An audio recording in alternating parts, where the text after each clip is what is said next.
Hi, this is Erin from Bossy Bee. Welcome to my channel. The plan for this video is to make a batch of cute, sparkly resin teddy bear magnets. These are to celebrate Father's Day, and I look forward to showing you how I package them up and then what I did with them. It's Father's Day in Australia today, and I would just like to take this opportunity to wish any dads listening a very, very happy Father's Day, and I hope that we can all think about our dads and how special they are, whether they're still with us or not. These little teddy bear moulds are from Kmart in Australia, and I'm using River Art Fast Cure epoxy resin, and to that resin I'm adding a little drop or two of Elmer's clear glue because I'm going to be adding glitter. Now I've got lots of different glitters because I would like every single teddy bear to be unique. The reason? Well, this is for Father's Day and every dad is unique. The school I teach at has a Father's Day stall each year, and all of the classes go one after the other, and children can bring money along and they can purchase a gift which they will then give to their dad on Father's Day.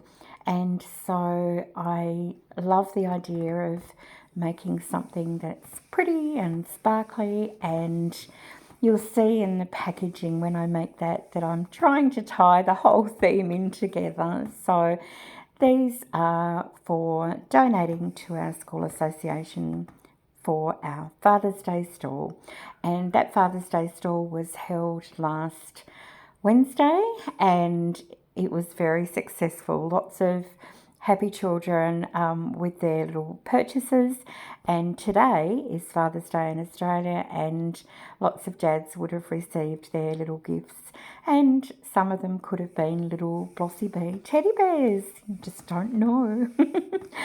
So I'm going to just add a little bit of that resin and glitter mixture to each of the cups that I've got with the glitter set aside. Give it a gentle mix around and then pour it in. Now this resin is a 6 to 8 hour curing time resin, and this allows me to get the batches made and demolded fairly quickly. So it's quite repetitive, obviously, because I'm making so many of them. So I'll forward through this part, and you'll just get to see all the different bears being made. My dad was an amazing man. He died about 19 years ago, and he was my best friend. He was an inspiration, an absolute rock, and I still think about him all the time. And I love the fact my son did get to know him and my dad got to know my son. He was only about 18 months old when he died, but we talk about him all the time as if he's still alive, from the point of view that there's so many fun things that we'd say, oh, you know, Dad would have loved this or Pop would have loved that. And I feel very, very lucky to have had such an amazing father. And he was a very clever man, and he worked as an engineer at a business which manufactured pulp for paper, and he was very well thought of in the community where he worked.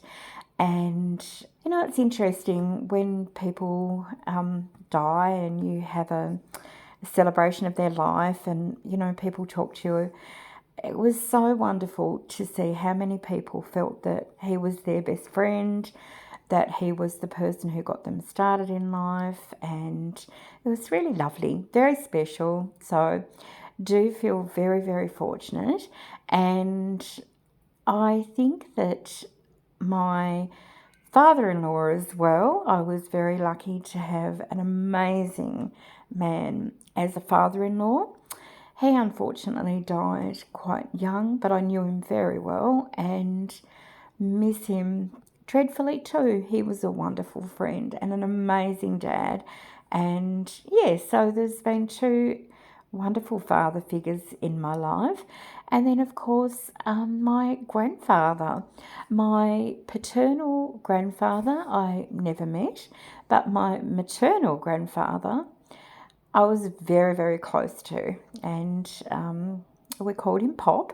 And he was a lovely, kind, and gentle person.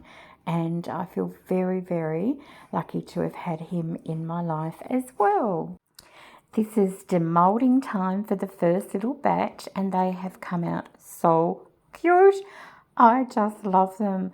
Each of them is different, which is what I was aiming for. And I did have a little bit of extra resin left over, as you can imagine, with so many little pots on the go. And I made some little turtles. I made one of the teddies sort of a bit of a combination pattern, and a little sausage dog. So then I'm ready to start my next batch. As it's exactly the same process, I'm just going to show you the demoulded pieces. So this was batch 2, and then here we have batch 3, and it's at this point I'm ready to add in all of the bears. And so I've made 36 in total, and I just love how they are all so sparkly and shiny and range all sorts of different colours.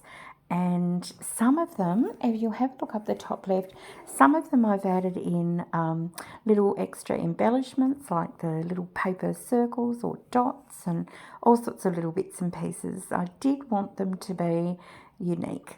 I'm going through now and adding a little dab of super glue onto the back of each one and affixing a magnet, and they disappear off the screen because I'm strategically placing them all over the table to keep the magnets away from each other, because otherwise they pull together and I get a great deal of drama. This was filmed before I completed the magnets in my previous video, and the super glue was working just fine in this one, but then unfortunately it did dry out. So this was quite successful with the magnets, and because of my strategy of keeping them separate, like, you know, little naughty brothers and sisters or something, they all stayed put, which was good. This is the packaging that I'm designing now on my computer. I'm just using Microsoft Publisher and images and a little saying from Creative Fabrica. So I've got 4 images of a daddy bear and their child, and then the little saying, "I love you very much." So I thought that was super cute. So I'm going to print those out on my DeskJet printer, and I've included cutting lines there so I know exactly what I need to cut, and then I'll start assembling them. I designed these so that there are 8 per sheet and there's no trimming needed apart from separating each of the 8 pieces, because I've used up the entire paper. I just fold that little piece over, then I pop the teddy into a little plastic bag and then just use a couple of staples to attach the card to the bag. At the end of this video, I've got a little stop motion clip for you of my bears. Some of you were very kind about my first ever attempt at a stop motion clip with the little Dachshund army that I created. So I've had another try, and I'll also show you a photo in a moment of the lovely pile of bears I had to send into the school. So thank you for sharing this time with me. I really appreciate it, and I look forward to seeing you in the next video. Bye for now.